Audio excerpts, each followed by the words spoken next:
5장 11절입니다.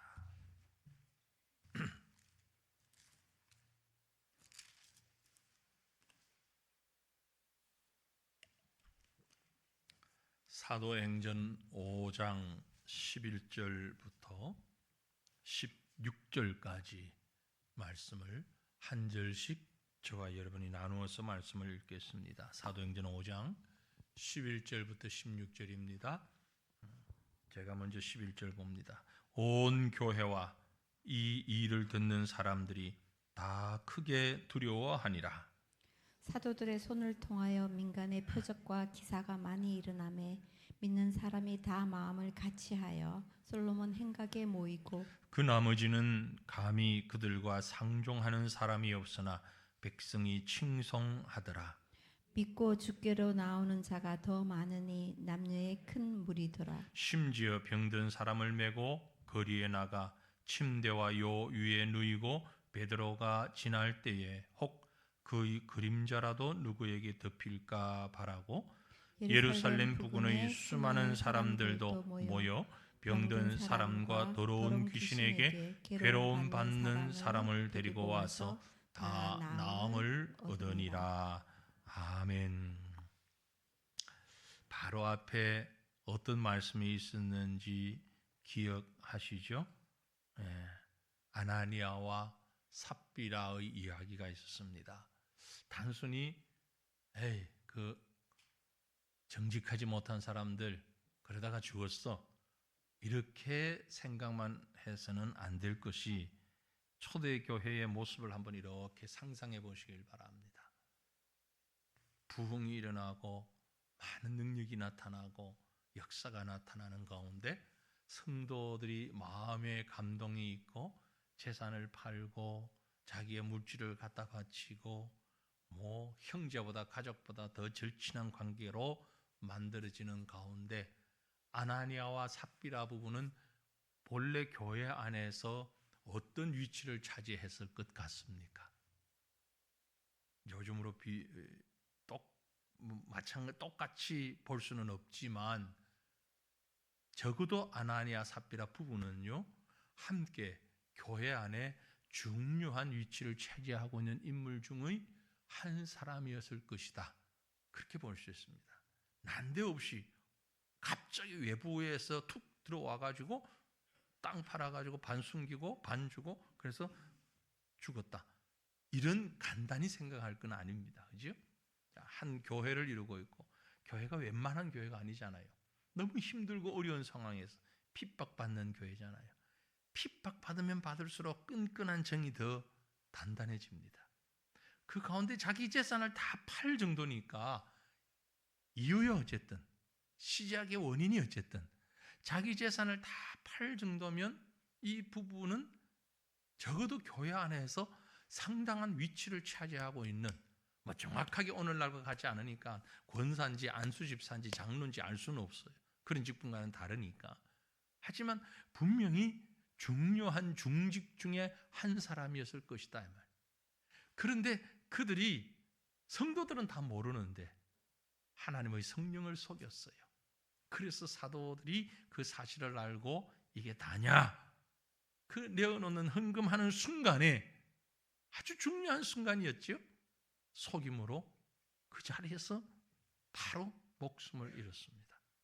이런 일이 교회 안에서 일어났어요. 한번 상상해 보세요, 여러분.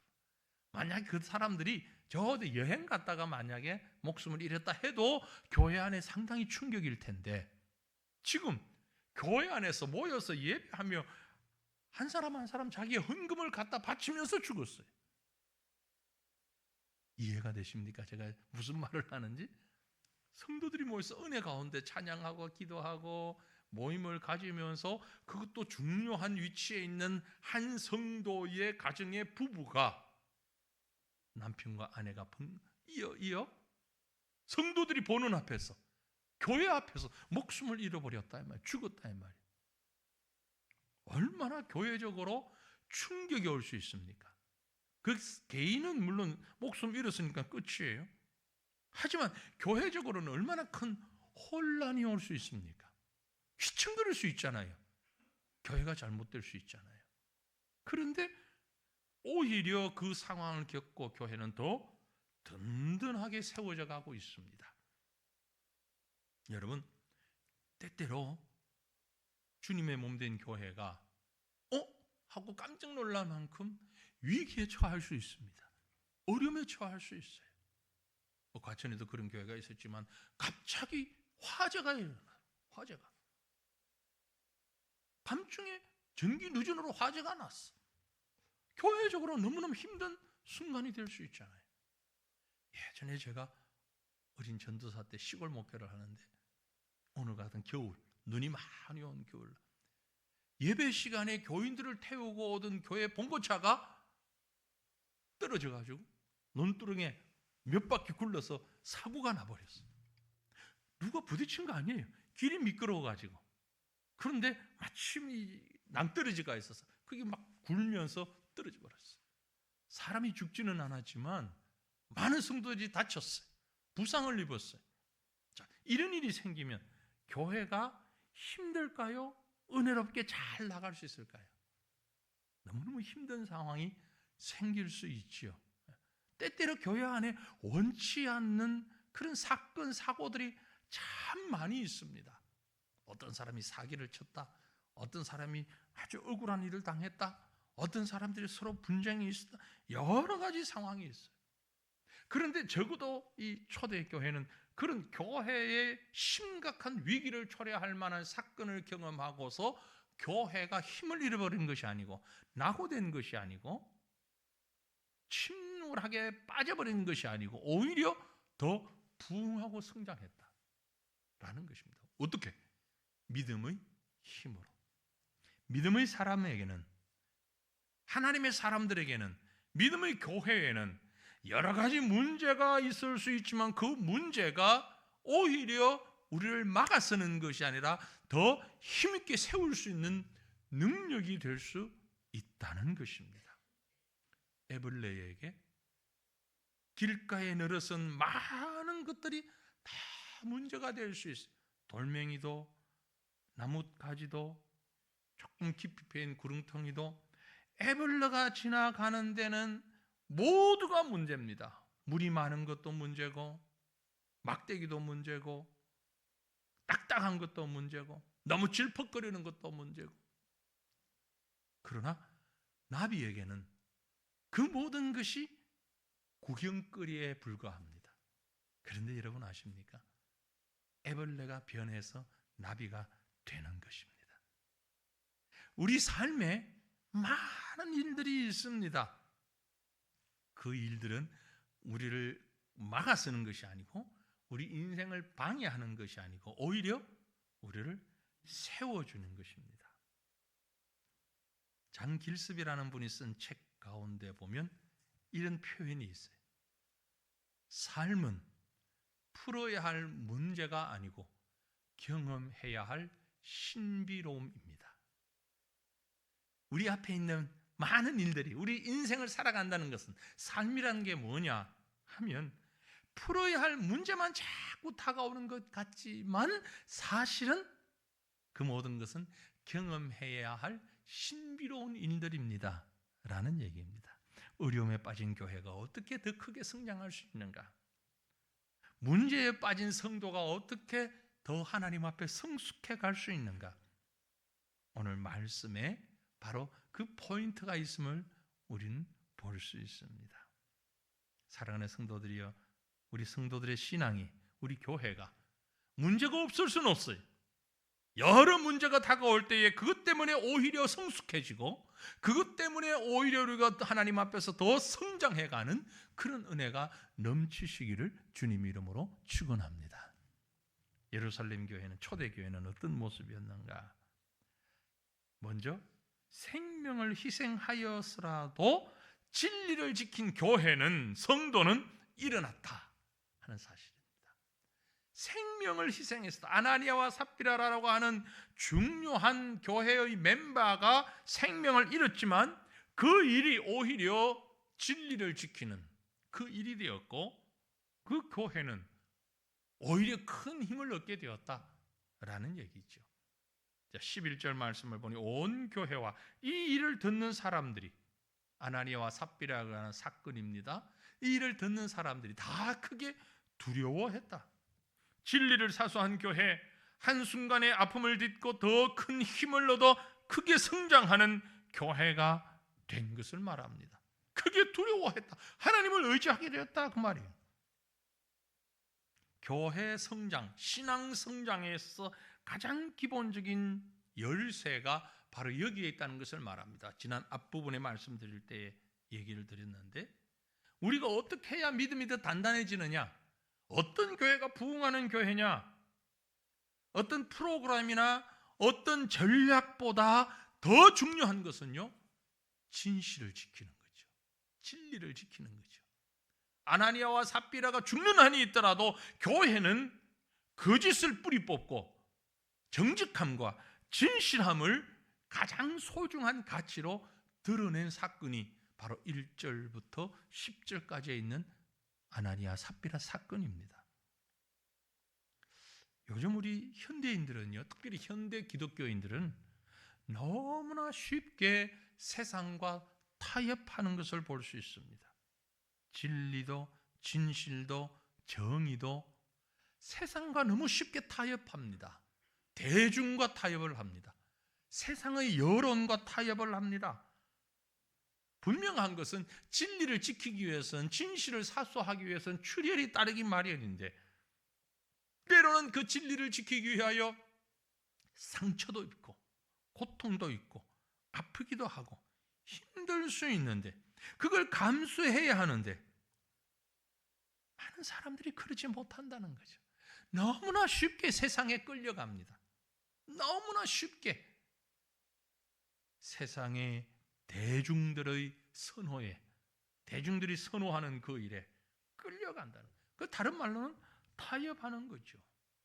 예수님은 하나님의 공의를 만족시키기 위하여서, 하나님의 백성된 우리를 구원하시기 위하여서 전혀 세상과 타협하지 아니하고 십자가의 길을 묵묵히 가셨고, 그 십자가에서 고통당하셨고 생명까지 이루셨는데, 우리는 그 십자가를 지고 따른다 하면서 사방을 기웃거리며 세상과 너무 쉽게 타협하고 있습니다.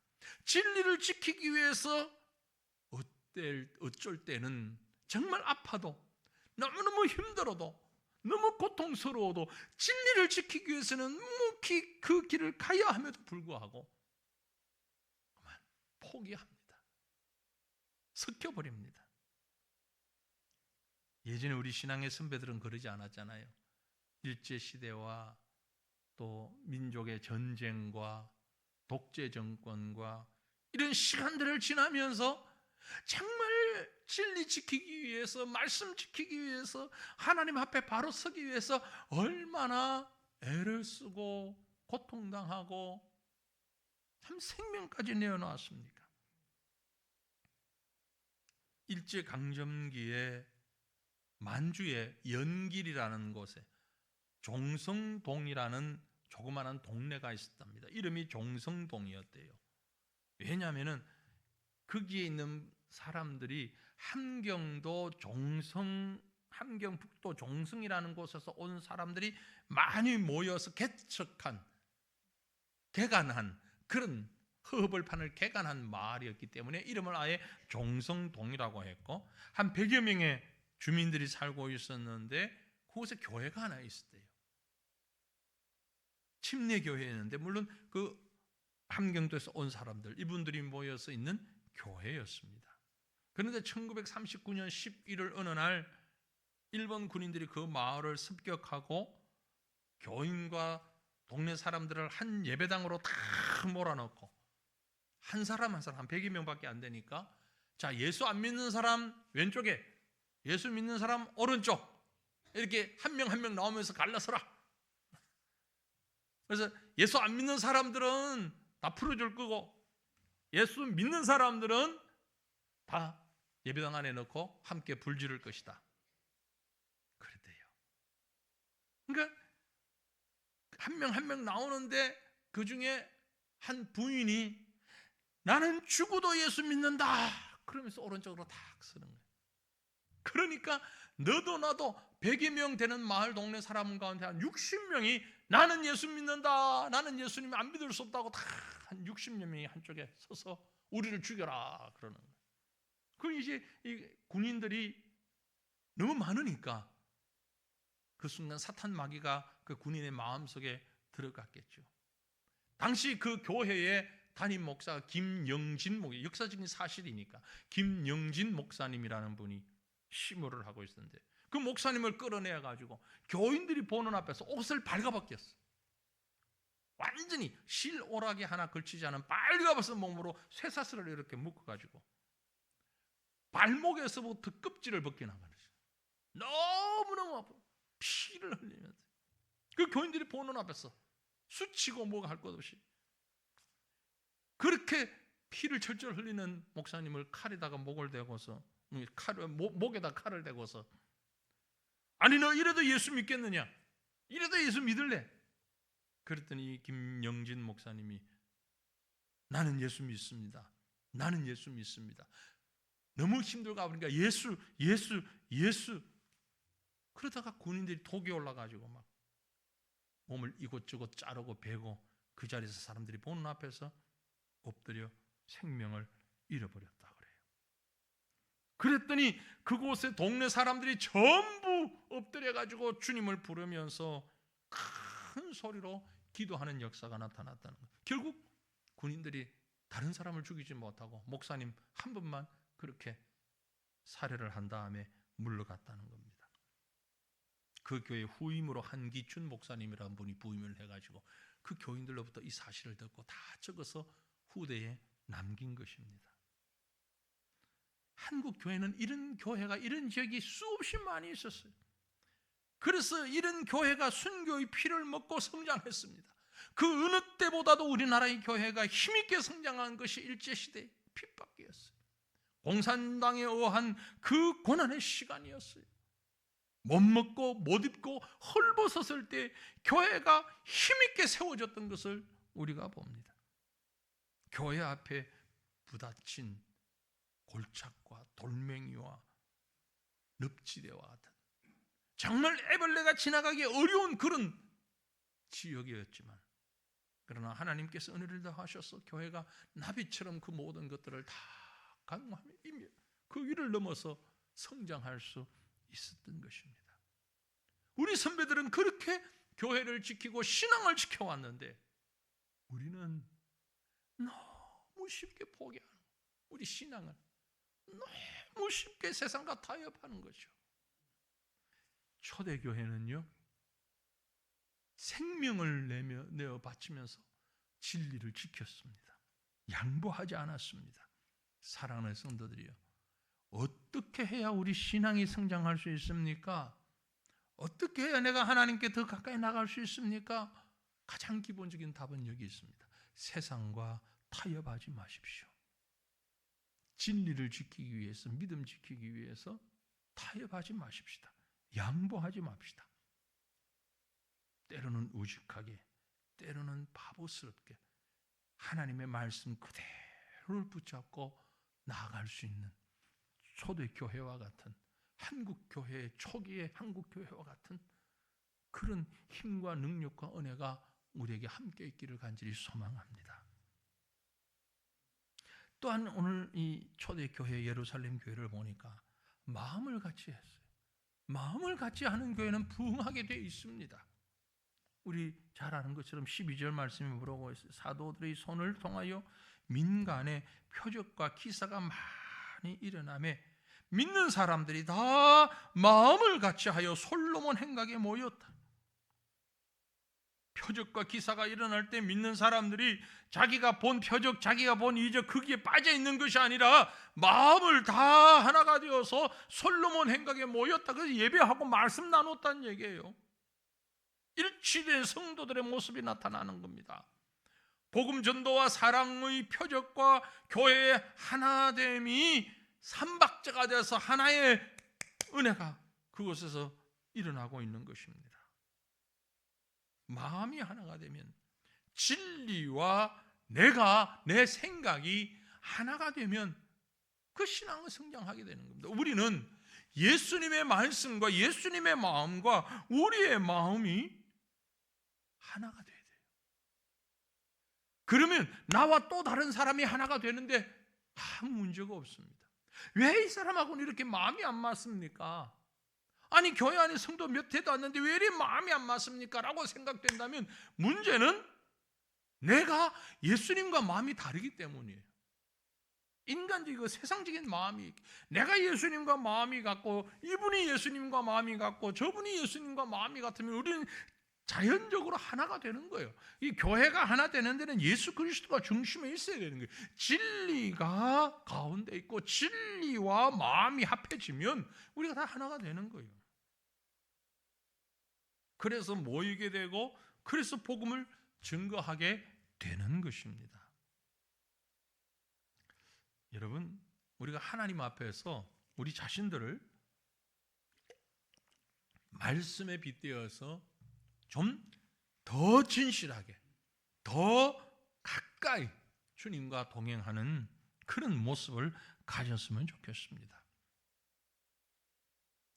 연극 배우를 하는 친구를 가진 어느 목사님이 있을 때요. 그 목사님이 이렇게 보니까 그 친구인 배우가 연극을 할 때는 많은 사람들이 너무너무 호응하고 좋아하는 거죠. 목사는 갈등이 생긴 거예요. 아니 내가 이렇게 설교를 할 때는 우리 교인들이 별로 좋아하지 않는데 호응하지 않는데 아니 저 친구는 연극을 하는데 어떻게 사람들이 저렇게 좋아하나. 그래서 한 번은 진지하게 친구와 둘이서 이 얘기를 하게 됐습니다. 여보게, 자네는 관객들을 많이 끌어들이는데 난 왜 우리 교인들이 내 설교를 할 때 그렇게 좋아하지 않고 내 말에 동의하지 않고 수긍하지 않을까? 왜 그럴까? 더군다나 자네는 지금 연극을 하니까, 연극이라는 것은 꾸며낸 얘기 아니야. 가짜잖아. 꾸며낸 얘기를 가지고 스토리를 전개시키는데도 사람들이 그렇게 좋아하니 이게 도대체 왜 이럴까? 그랬더니 이 배우가 하는 말이 아주 명답을 했어요. 여보게, 그건 말이야, 이유가 여기에 있네. 나는 꾸며낸 얘기를 무대 위에서 꼭 진짜처럼 얘기하잖아. 그런데 자네는 정말 진실된 얘기를 꼭 꾸며낸 얘기처럼 설교하고 있잖아. 그러니까 사람들이 호응을 안 하는 거야. 많은 생각을 하게 하는 얘기입니다. 우리는 분명히 진실을 가지고 있고 진실을 얘기합니다. 그런데 믿지 않는 우리 가족들이, 우리 이웃들이 왜 호응하지 않는가? 왜 내 말에 수긍하지 않는가? 곰곰이 한번 생각해 보시길 바랍니다. 내 삶이 정말 진실하게, 그리고 내 마음을 다해서 믿음 생활하는 이 모습 그대로를 보여주고 있는가? 아니면 꼭 가짜처럼 신앙생활을 하고 있는 것 아닌가? 진리를 보고 진리와 하나 된 사람이 모이면, 마음을 같이 하면 진리와 하나가 되는 모습이 보여지면 그것은 역사가 나타나기 마련입니다. 오늘 말씀에도 다시 보면 사도들을 통하여 민간의 표적과 기사가 많이 나타나며 믿는 사람들이 다 마음을 같이하여 솔로몬 행각에 모였다고 그랬어요. 그랬는데 그렇게 되니 13절에 그 나머지는 그들과 상종하는 사람이 없으나 백성이 칭송하더라. 여기 보면 두 가지 상반된 반응이 나타났다고 13절에 기록합니다. 마음이 하나가 되고 진리와 하나 된 성도들이 모여지니까 일반 백성들의 반응은 두 가지였습니다. 이 13절에 나타난 두 가지, 하나는 뭐죠? 감히 그들과 상종하는 사람이 없더라. 왜 상종하지 못했을까요? 두려웠어. 물론 반대자들이죠. 복음을 반대하는 사람들, 신자들과 논쟁할 엄두를 못 내는 거예요. 그들은 신자와 교회에 대한 두려움을 가지게 됩니다. 두려움을 가지게 되니까 마치 간담이 녹아내리는 것 같습니다. 여름날 햇빛 아래에 아이스크림 녹듯 정말 싹 녹아버리는 거죠. 눈이 많이 와서 쌓여 있습니다만 기온이 올라가면 언제 그랬느냐 듯이 순식간에 눈이 싹 녹아버리잖아요. 이스라엘 백성이 하나님의 능력과 역사를 그대로 나타내고 있을 때에 여리고성에 들어가니까 기생 라합이 뭐라고 합니까? 그 정탐꾼들에게 하는 말이 여호와께서 이 땅을 너희에게 주신 줄을 내가 아노라. 우리가 너희를 심히 두려워하고 이 땅 주민들이 다 너희 앞에서 간담이 녹았다. 여호수아 2장에 그렇게 말씀하고 있잖아요. 이 땅 주민들이 다 너희 앞에서 간담이 녹았다. 아이스크림 녹듯이 녹아내렸다. 하나님의 능력을 보고 진리와 하나 된 성도들이 하나로 단결된 모습을 보면 불신자들은 이런 마음의 상태를 가지게 되는 겁니다. 두려움의 대상이 되고 간담이 녹아내리는 거예요. 그렇지 않으면 13절에 보면 백성을 칭송하였다. 간담이 녹아내려서 두려워하거나 아니면 백성을 칭송하는 둘 중에 하나였습니다. 칭송이 이어지니까 결과는 어떻게 되었느냐? 14절에 보면 믿고 주께로 나오는 자가 더 많으니 남녀의 큰 무리였다. 바른 신앙의 모습은 1차적으로 하나님으로부터 인정을 받고 사람들로부터 인정을 받게 되니까, 이웃들로부터 인정을 받게 되니까 부흥하고 성장할 수밖에 없는 거죠. 여러분, 교회가, 성도가 세상 앞에서 인정받아야 됩니다. 왜 우리가 힘이 없느냐? 인정받지 못하기 때문에 그런 것이죠. 사람들은 인정받고 싶어 하잖아요. 이런 우스개 얘기가 있어요. 어느 날 일본 과학자들이 땅속 50m를 팍 파고 내려가가지고 조그마한 구리 조각을 하나 발견했대요. 50m 밑에서. 그랬더니 막 이 일본 과학자들이 떠들기를, 우리 조상은 2500년 전에 전국적인 전화망을 가지고 있어서 지하에 매설했었다. 그렇게 막 홍보를 하는 거예요. 이게 중국에서 발견했어요. 그래서 중국 정부가 과학자들을 모아가지고 땅을 파봐라. 100m를 팠어요. 100m를 파보니까 그게 유리 조각이 나오는 거야. 100m 밑에. 이게 중국 정부에서 발표합니다. 우리 중국의 조상들은 이미 3500년쯤 전에 여기에 전국적인 광통신망을 가지고 있었다. 구리가 아니고 유리니까 광통신망을 가지고 있었다. 한국 정부가 아주 셈이 나가지고, 아니 일본, 중국 그렇단 말이에요. 우리도 한번 파보자. 200m를 팠어. 파보니까 아무것도 안 나와. 아무것도 없어. 그러니까 한국 정부가 뭐라고 발표했게요? 우리 조상들은 5500년 전에 무슨 휴대전화를 썼다. 아무것도 없다. 그렇게 인정받고 싶은 거예요. 어떻게 하든지 자랑하고 싶은 거예요. 말도 안 되는 거라도 말을 갖다 붙여서 자랑하고 싶은 거예요.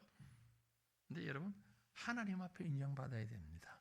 사람들 앞에 인정받아서 뭐 하겠어요? 하나님 앞에 인정받으십시오. 진리의 말씀으로 하나님과 하나 되는 그런 모습으로 인정받을 때에 세상 앞에서도 인정받게 되는 것입니다. 그럴 때에 어떤 결과가 나타났느냐? 다시 말씀으로 보면 마음을 같이 하는 교회에 큰 역사가 나타났습니다. 15절 16절 같이 읽습니다. 심지어 병든 사람을 메고 거리에 나가 침대와 요유에 누이고 베드로가 지날 때에 혹 그의 그림자라도 누구에게 덮일까 바라고 예루살렘 부근의 수많은 사람들도 모여 병든 사람과 더러운 귀신에게 괴로움 받는 사람을 데리고 와서 다 나음을 얻으니라. 마음을 같이 하는 교회에 이런 역사가 나타났어요. 병이 낫는 역사가 나타났습니다. 그죠?